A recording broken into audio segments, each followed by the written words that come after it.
คำนวณวันเวลาว่าข้างหน้าวันหนึ่งรอวันนั้นสิมาถึงวันที่มีลูกเต่าและมีเต่าเป็นผู้ไต่ขันที่บ้านสิ่งที่ได้วาดไว้สังมาบากทั้งสลายตายใจสังภาระที่กาคนเต่างานหนักพี่เต่างานเบาพี่กาสัวสั่งมาปิดประตูว่าไงไอ้ได้สู่ต่อสิทำเพื่อไผ่โตพันบ่สู่เพื่อเต้าสั่งมาเอาตั้งตาใจเดี๋ยวพายดีรอ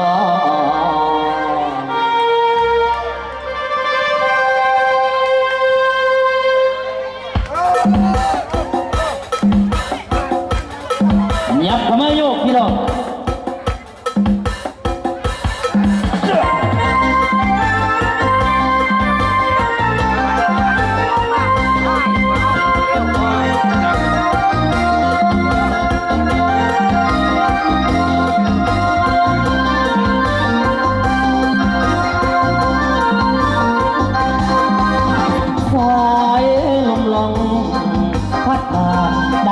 อุดรหนาวแน่นอนเมื่อฝนอำลาฟ้าสั่งว่าหนาวเริ่มมาเบียดบังกันตีกันดังเข้ามาทุกทีเป็นที่ระวังก็ยังจะแต่งงานนอนอีกแรงใจให้เราสองดีได้ดีของเราจิตใจทำงานเหนื่อยก็แอบแบ่งใจไปงานเลี้ยงเขาเดินนำหน้าชักพาให้เราก้าวไปแต่เดี๋ยวนี้มันหมดเสียแล้วแรงใจไม่รู้จะไปโทษใครเขาจะไปเขาที่แต่งงานสงสารดีสงสารดีใจแท้แต่แกล้งตาดองตาแดงสั่งมาเที่ยวใจความคิดไว้ตาลาลอยควายหลักแทนอย่างได้ชีวิตจึงสิคือแทนจำเมื่อใจเศร้าสมองก็ไม่สั่งงานประสาททุกด้านสั่งงานก็เลยเลิกเลยเป็นเรื่องเก่ามายิ่งถ้าน้ำตาไหลเพลินมันเมื่ออ่อนแอแท้อย่างจับเดินทำฉันทำเอาไว้เพื่อใครสิ่งทำให้ทำไปเดินทำเป็นเดิมหยุดแค่นี้นานปีไม่ก้าวไม่เดินทำสังเสริญไม่เกียนแม้สิ่งดินทางกำลังลากำลังลาไฟลุกตั้งไม่ปั่นเดียงทานขึ้นตั้งไปแต่เขาพุ่งกับเป็นใจทำเพื่อไผ่ทำเพื่อไผ่ขัดบ่ทำเพื่อเต่ามาขยาดน้ำตาก็คงเล็กอาณาคตแล้วแต่บุญสิทธาอายุ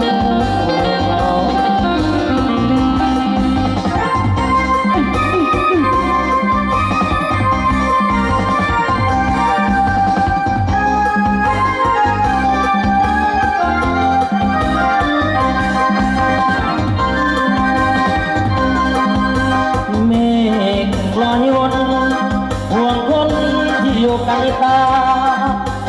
ยิ่งกลางฟ้าถึงราสุดเสียงกังวานดังใจใจเหมือนไผ่ผู้อยู่ไกลบ้านเสียงก่อนว่ามากระซิบหูตุกคิดหอดเด้คิดหอดเด้นักเลือปัญหาคิดต้องใจหมดคิดหอดหลายเหลือแต่อันจะทนเอาเสียงนี้ผมมาฝากทำใจลงเฮ้ยป่าจะทำเลยความห่วงทุกในโลกกวงเป่าพายโพเดียวโยกเฮ้ยป่าคนสาดลงมาชื่อน้ำตาคนทุกสิ่งเยาวักก่อนมีลังตอนฟัง เสียงกาวังตัวอยากกลัวมาคือเสียงยอดทางหาเดินไปผิดทางร่างกายเราไม่ได้ใส่กันจอมขวัญพี่ห่วงนักห่วงหนาที่รักข้าสงสารเมตตาก็ส่งใจมาเหมือนกับพี่ส่งไปดูตนไอ้แน่เด้อย้ำเชื่อปัญหาที่เจ้าใจมนคิดหอดหลายเหลือใจอ้ายจะเดินเอาเสียงนี้มาตามไปรบกวนฝ่าจะทางเลยความห่วงในโลกควงมาหอมอายตัวเดียวเดี๋ยวเกินตาคนตากลงมาน้ำตาคนตุกที่เดียววันสักก่อนพี่รังก่อนมันเสียงตาวังตัวหากูมาคือเสียงว่านั่งมาเอื่นไปดีใจร่างกายเราไม่ได้ใจกันจอมขวัญที่ห่วงนักห่วงหนาที่รักข้าสงสารเมตตาคงส่งใจมาเหมือนกับพี่ส่งไปรู้ตนไอ้แน่เด้อนักเจอปัญหาที่เจ้าใจหมดคิดหมดหลายเหลือแต่อายจะเดินเอาเป็นลำบากตามเขา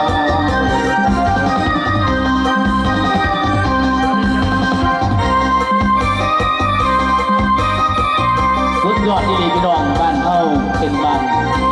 สมัครสมานทักกันสามัคคีกับน้ำมวลกระบวนนะครับหน้าที่ปีคำนะครับมาอีกแล้วพี่น้องหักคดไม่ตีไม่กระบอกฟังปากคอไงมาแล้ว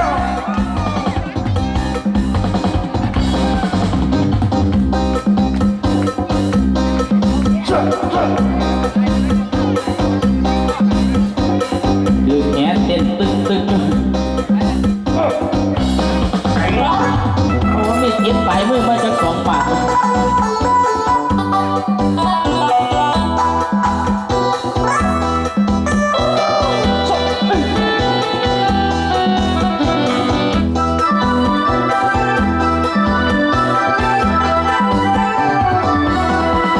เดือน3ออกไป3 ก็ได้มายามผู้สาวบ้านผู้ไทยมากับคุณควันเขาเป็นเหตุของเขาละของเขาผู้ไทยสาวัดพระนครใหม่สืบต่อไว้ประเพณีอันดีงามสาวเอ้ยมีกูแล้วดอกไม่อยากขอเป็นผู้สาวไทยมาติดหน้าแล้วผู้สาวแก้มแดงแต่น้องต้องเลี้ยงจะเห็นโปรดสงสารไอ้หนุ่มบ้านไกลผู้ที่บ้านมาเป็นเคยแม่เท่าเฮาโอ้เต้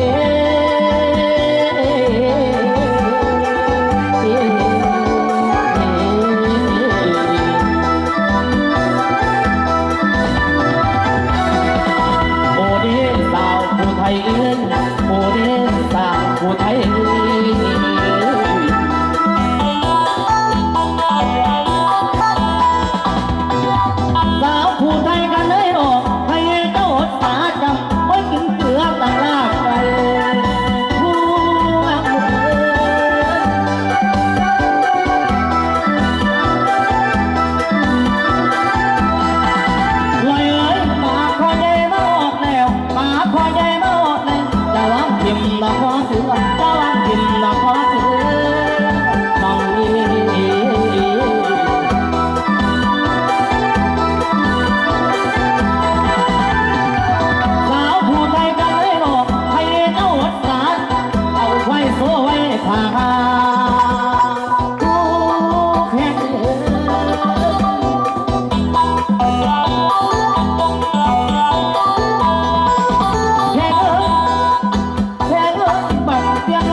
ไกล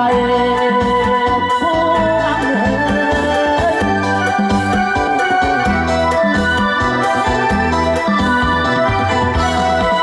อ่ยไหลปากคอใหญ่มาหดแล้วปากคอใหญ่มาหดแล้วจะวางยิ้มดอกหัวเสือจะวางยิ้มดอกหัวเสือน้องดี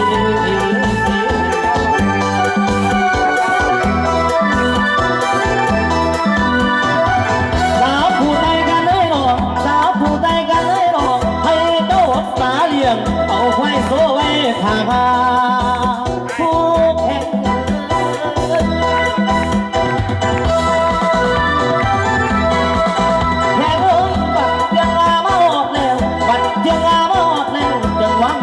ไม่หาจะมากินไม่หาเกินไป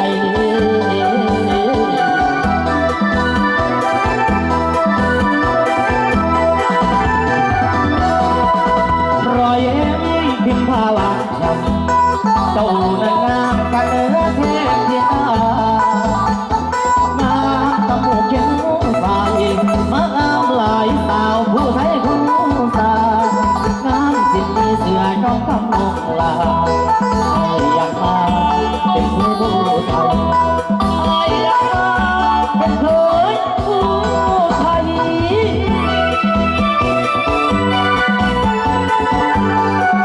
รักกันแข่งกันพี่น้องอยู่ในบ้านหวานในสวนพี่น้องหักอีหลีหักเหรียญเนาะขอเสียงแม่เฒ่าแน่ขอเสียงแม่เฒ่าแน่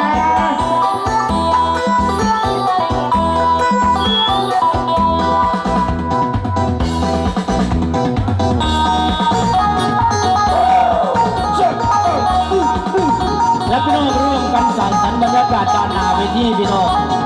ติดยอดขาป้านั่งไปเด้อพี่น้องเด้อช่วงเวลาบ่าย3 โมงพี่น้องก็จะได้ต้นดอกเล่นกันนะพี่น้องเด้อหามเมื่อก่อนกันหามเมื่อก่อน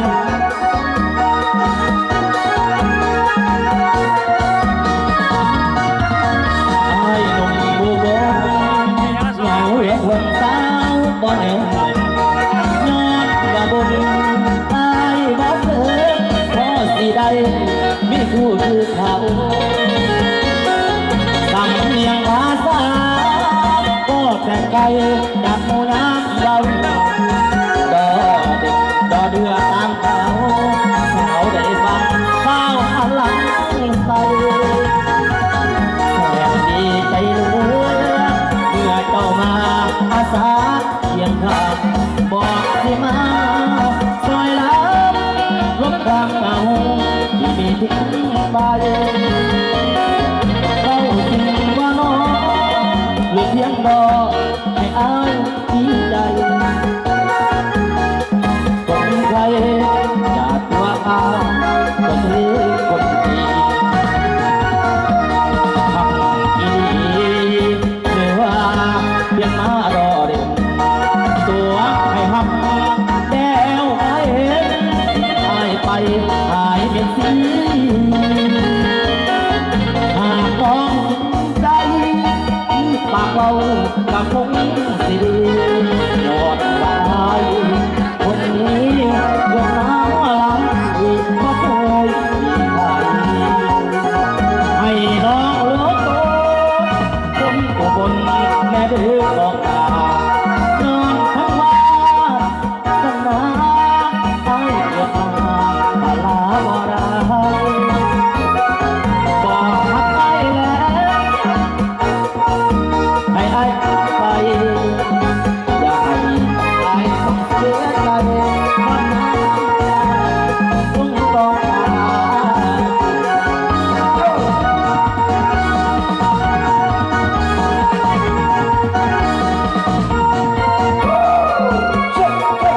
และขอฝากเป็นความสุขในวันที่เดินทางและจากการเกาะสมุยในสุราษฎร์ธานีลงจากเกาะสร้างถนนจากกรุงเทพทุกวันทำอีลีหรือว่าเพียงมาดอตัวให้หักแล้วไปหายไปหายเป็นสีหากความจริงใจปากเราก็คงดีก่อนตายคนนี้เกิดมาหลายปี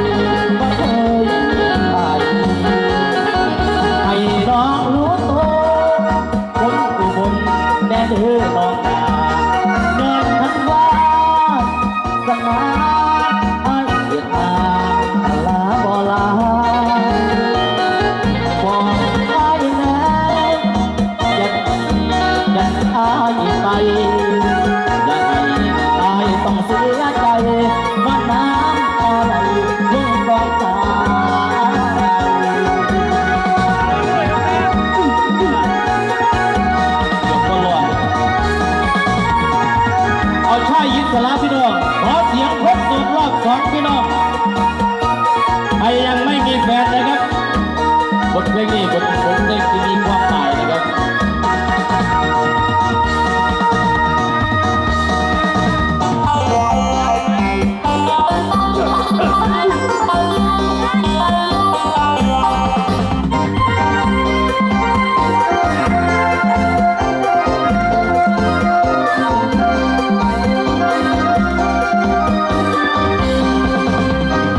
มีรักไว้ที่ใจมันก็เหมือนไฟร้อนเราเดี๋ยวเธอรักสามเศร้ามันไฟบกเขายิ่งถึงชายโซ่บ่อยครั้งผิดหวังไม่อยากจะบอกมีทุกข์มากมายกายกองปวดสมองหัวใจลอยจนเป็นแต่คนมีผมก็จนเป็นคนมีผมก็แง่ร้อยคือเม็ดไหลลองด้วยร้องเก็บปวดปวดร้าวทันแล้วพี่ได้จำหยุดทำหยุดทำว่าใจหยุดทำหยุดทำว่าใจจะไม่รักไม่ได้นอกจากแม่ฉันอิสระอยู่อย่างทุกวันดีขึ้นเหมือนกันวันนี้วันนองไม่เป็นน้องนอนในปกของใครความรักฉันสังทานเพราะวัดมาแล้วพวงมันดังดวงแล้วมันใจความเย็ดชายผู้นั้นที่เขาฆ่าใจทุกวันฉันไม่มีหวังตายบังคับวันชา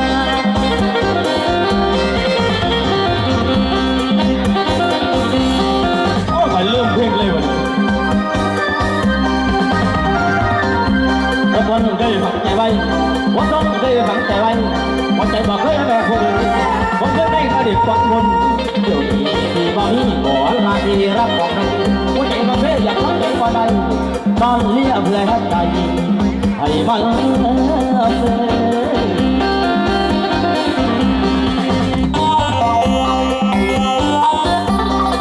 ขอบคุณเลยสำหรับคนที่รู้ใจนะครับ